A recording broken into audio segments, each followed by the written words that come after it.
2004ஆம் ஆண்டு அப்படின்னு சொன்னாலே எல்லாருக்கும் ஞாபகம் வர ஒரு விஷயம் தான் சுனாமி. அதையும் தாண்டி 2004ஆம் ஆண்டு இலங்கையை மட்டும் இல்லை முழு உலகமே இலங்கையை பற்றி பேசுகிற அளவுக்கு ஒரு சம்பவம் நடந்துச்சு. அது என்ன அப்படின்னு சொன்னால், இலங்கை பிரஜைகளான 23 பிளேயர்ஸ் ஜெர்மனில் காணாமக்கப்பட்டதுதான். இது தொடர்பில் உங்களுக்கு தெரியுமா? இந்த வீடியோ ஃபுல்லாக பாருங்கள், முழு சம்பவத்தை நான் சொல்கிறேன். 2004ஆம் ஆண்டு இலங்கையில் ஒரு அமைப்பு ஒன்று உருவாகுது. அது எது தொடர்பா அப்படின்னு சொன்னால், கைப்பந்து விளையாட்டு சார்பான ஒரு அமைப்பு ஒன்று உருவாகுது.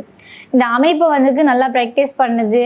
அது அடுத்த கட்டத்துக்கு நகரணும் அப்படின்னு சொல்லி, அதாவது வெளிநாடுகளோட போட்டியிடணும் அப்படின்ற ஒரு சூழ்நிலையை உருவாக்குது. இது எது மூலமா உருவாக்குது அப்படின்னு சொன்னா, இலங்கையின் விளையாட்டுத்துறை சார்பாக, அதாவது மினிஸ்ட்ரி சார்பாக இதை முன்னிறுத்துது. இது எதோட போட்டியிட போகுது அப்படின்னு சொன்னா, ஜெர்மன் நாட்டோட. இலங்கையினுடைய விளையாட்டுத்துறை சார்பான ஒரு மினிஸ்ட்ரியில காணப்படுற ஒரு நபர் சார்பாக ஜெர்மனுடைய விளையாட்டுத்துறை அமைச்சு பேசப்படுது. அதாவது குறித்த எங்கள் நாட்டுடைய வீரர்கள் உங்களோட நாட்டுல விளையாடணும். ஸோ இது நீங்க அப்ரூவ் பண்ணணும் அப்படின்னு சொல்லி இலங்கை நாட்டினுடைய ஒரு மினிஸ்ட்ரியில காணப்படுற ஒரு நபர் ஜெர்மன் நாட்டுடைய ஒரு மினிஸ்ட்ரிக்கு நபர்கிட்ட பேசிருக்காங்க. ஓகே, மினிஸ்ட்ரியில இருந்து ஸ்ட்ரைட்டா கால் பண்ணி கேட்கறாங்களே அப்படின்ட்டு ஜெர்மன் அரசாங்கம் இது ஒத்துக்கொள்ளுது. ஓகே, விளையாடணும் அப்படின்ட்டு. அவங்க எல்லாருக்குமே தெரியும், ஒரு விளையாட்டு வெளிநாட்டு வீரர்களை விளையாடுறோம் அப்படின்னு சொன்னா, அந்த வெளிநாட்டு வீரர்கள் நம்ம நாட்டுக்கு விளையாடுவாங்க, நம்ம நாட்டு வீரர்கள் வெளிநாட்டுக்கு போய் விளையாடுவாங்க. இதுதான் மரபு.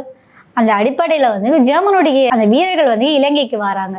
இலங்கையில 2004ஆம் ஆண்டு மினுவாங்குடியில காணப்படுற ஒரு பிளே கிரவுண்ட்ல விளையாடுறாங்க. இந்த மேட்ச் முடிஞ்சது. ஓகே, நெக்ஸ்ட் ஸ்டெப் என்ன? இந்த இலங்கை வீரர்கள் ஜெர்மன் போகணும். அப்படியே அந்த குறித்த நாளும் வருது. இவங்க அந்த 23 பேர் ஜெர்மன் போறாங்க. அங்க முதலாவது மேட்ச் நடக்குது. ஓகே, அதுக்கப்புறம் ரெண்டாவது மேட்ச் முதல் அன்று இரவு ரெண்டாவது மேட்ச் நடக்க போகுது. அதுக்கு முதல் நாள் இரவு ஒரு பார்ட்டி நடக்குது. அந்த பார்ட்டியில ஒருத்தருக்கு ஒருத்தர் மோட்டிவேட் பண்ணி கொள்ளாங்க. இனி அடுத்த நாள் காலை ஆகுது, குறித்த அந்த மெச்சும் வருகுது. ஆனா அந்த பிளே கிரவுண்டுக்கு இலங்கையினுடைய அந்த வீரர்கள் வரல. சோ இங்க டவுட், இங்க என்ன பண்றாங்க அப்படின்னு சொன்னா, ஜெர்மனுடைய அந்த விளையாட்டு துறையில பொறுப்பா காணப்பட்ட அந்த நபர் இந்த இலங்கையர் தங்கி இருந்த விடுதிக்கு வரார். என்ன செய்யறாரு அப்படின்னா, இந்த நபர்கள், அதாவது விளையாட்டு வீரர்கள் ஏன் வரலன்னு தெரிஞ்சு கொள்ள தர வேணும். சோ இவங்களை கூட்டி போறதுக்கு வராங்க. இங்க பார்த்தா அந்த வீரர்கள் 23 பேரும் விடுதியில இல்லை. ஸோ இந்த இடத்துல என்ன பண்ணாங்கன்னா, அந்த நபர் இலங்கையினுடைய விளையாட்டுத்துறை அமைச்சுக்கு கால் பண்ணுறாங்க. கால் பண்ணி கேட்காங்க, உங்களுடைய வீரர்கள் எங்கள் நாட்டில் இப்படி விளையாட வந்தாங்க, அவங்கள காணவில்லை, அவங்க ரிட்டர்ன் ஆயிட்டாங்களா, அவங்களோட நாட்டுக்கே ரிட்டர்ன் ஆயிட்டாங்களா அப்படின்னு. அதுக்கு இலங்கையினுடைய விளையாட்டு அமைச்சு சொன்ன பதில் தான் இலங்கையை மட்டும் இல்லை முழு உலகத்தையே வியக்க வச்சுது அப்படின்னு சொல்லலாம். அவங்க என்ன சொல்லியிருக்காங்க அப்படின்னா, இலங்கையில கைப்பந்தங்கள் விளையாட்டே இல்லை, இல்லாத விளையாட்டுக்கு நாங்க எப்படி பிளேயர்ஸ் அனுப்புவோம் விளையாடுறதுக்கு அப்படின்னு. இங்க இருந்து தான் உலக மக்களுக்குள்ள ஒரு ஆர்கியூமெண்ட் ஒன்று ஆரம்பிச்சிருச்சு. அது என்ன ஆர்கியூமெண்டா, ஒருவேளை அது ஏலியன்ஸ் ஆயிருக்குமோ அப்படிங்கிற கோணத்துல போற அளவுக்கு இது நகர்ந்துட்டு. அப்படி இருக்கிற சந்தர்ப்பத்துல ஒரு விடயத்தை நான் இவரத்தை முன்வைக்க விரும்புறேன். அது என்ன அப்படின்னு சொன்னா, 2004 காலகட்ட பகுதியில இங்கிருந்து வெளிநாடு ஒன்றுக்கு போற அப்படின்னு சொன்னாலே ரொம்ப கஷ்டம். அது எப்படி போகலாம் அப்படின்னு சொன்னா, ரொம்ப ஜென்யூனான முறையில ட்ரை பண்றவங்களுக்கு ரொம்ப கஷ்டம். அதே நார்மலா போறவங்க அப்படின்னு சொன்னா, இல்லீகலி போற அப்படின்னு சொன்னா என்ன பண்ணுவாங்கன்னா, பெரல் இருக்கு தானே, அந்த பெரல்ல குறித்த அந்த நபரை அடைச்சி அவர் எந்த நாட்டுக்கு போக போறாரோ அந்த நாட்டுக்கு இது அனுப்பி வைக்கப்படும். ஷிப் மூலமாகவோ இது மூலம் அனுப்பி வைக்கப்படும். அது பெரலை அந்த நாட்டுக்கு போயிட்டு ஓப்பன் பண்றப்போ அவங்க இறந்தும் இருக்கலாம், சில வேளை உயிரோடையும் இருக்கலாம்.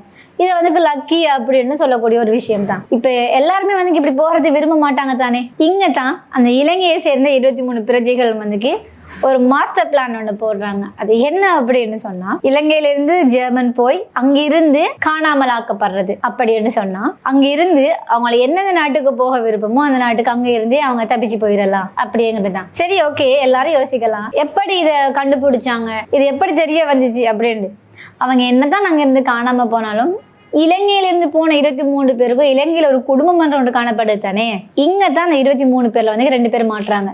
அதை எப்படி மாட்டுறாங்கன்னு சொன்னா, போன அந்த நபர்கள் நீண்ட காலத்துக்கு அப்புறமாக இலங்கையில தன்னோட குடும்பத்தை கண்டெக்ட் பண்றாங்க. அந்த கண்டெக்ட் பண்ணதுக்கு அப்புறமா தான் இந்த நபர்கள் படிப்படுறாங்க.